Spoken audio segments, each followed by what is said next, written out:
Let me show in a parable to what extent our nature is enlightened or unenlightened. Envision human figures living in an underground cave with a long entrance across the whole width of the cave. Here they have been from their childhood and have their legs and necks chained so that they cannot move and can only see before them, being prevented by the chains from turning their heads around. Above and behind them, a fire is blazing at a distance. They see only their own shadows, which the fire throws on the opposite wall of the cave. For how could they see anything but the shadows if they were never allowed to move their heads?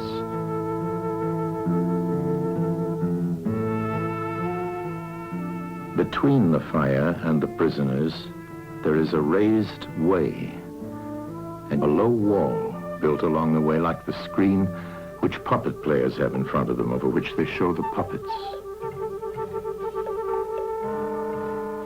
Do you see men passing along the wall, carrying all sorts of articles which they hold projected above the wall?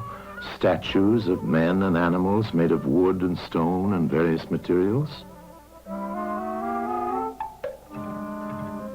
Of the objects which are being carried in like manner, they would only see the shadows. And if they were able to converse with one another, would they not suppose that they were naming what was actually before them?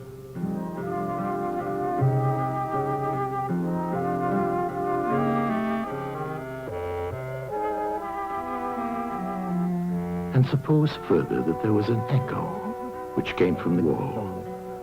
Would they not be sure to think, when one of the passers-by spoke, that the voice came from the passing shadows? To them, the truth would be literally nothing but the shadows of the images. And now look again and see what will naturally follow if one of the prisoners is released. At first, when he is liberated and compelled suddenly to stand up and turn his head round and look towards the light, all this would hurt him, and he would be much too dazzled to see distinctly those things whose shadows he had seen before. And then conceive someone saying to him that what he saw before was an illusion, but that now, when he's approaching nearer to reality and his eyes turn toward more real existence, he has a clearer vision. What will be his reply? And you may further imagine that his instructor is pointing to the objects as they pass and requiring him to name them. Will he not be perplexed? Will he not think that the shadows which he formerly saw are truer than the objects which are now shown to him? And suppose once more that he is reluctantly dragged up a steep and rugged ascent and held fast until he is forced into the presence of the sun himself. When he approaches the light, his eyes will be dazzled, and he will not be able to see anything at all of what are now called realities. He will require to grow accustomed to the sight of the upper world.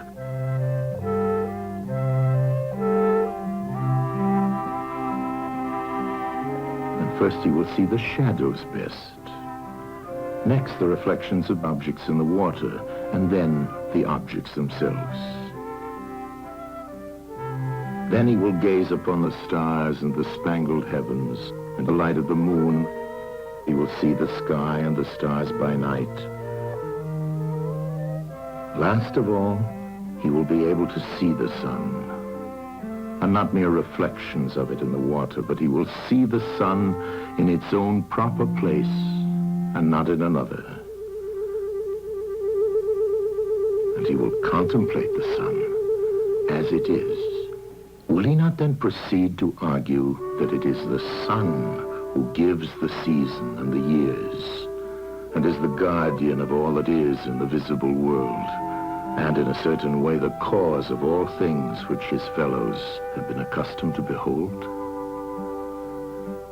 Clearly he would first see the sun, and then reason about it. And when he remembered his old habitation and what was the wisdom of the cave and his fellow prisoners, do you not suppose that he would bless himself for the change and pity them?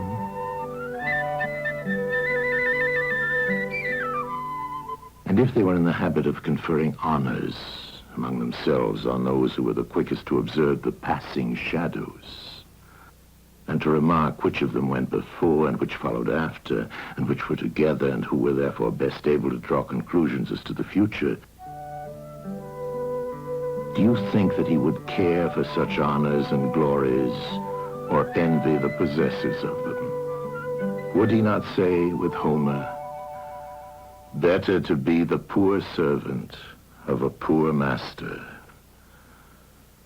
and to endure anything rather than think as they do and live after their manner"? Imagine once more such a one coming suddenly out of the sun to be replaced in his old situation. Would he not be certain to have his eyes full of darkness?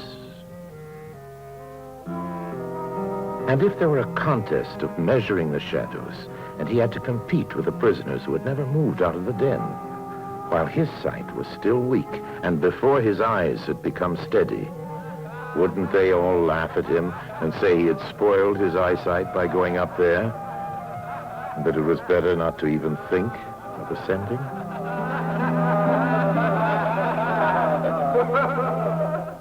And if anyone tried to release another and lead him up to the light, let them only catch the offender, and they would put him to death.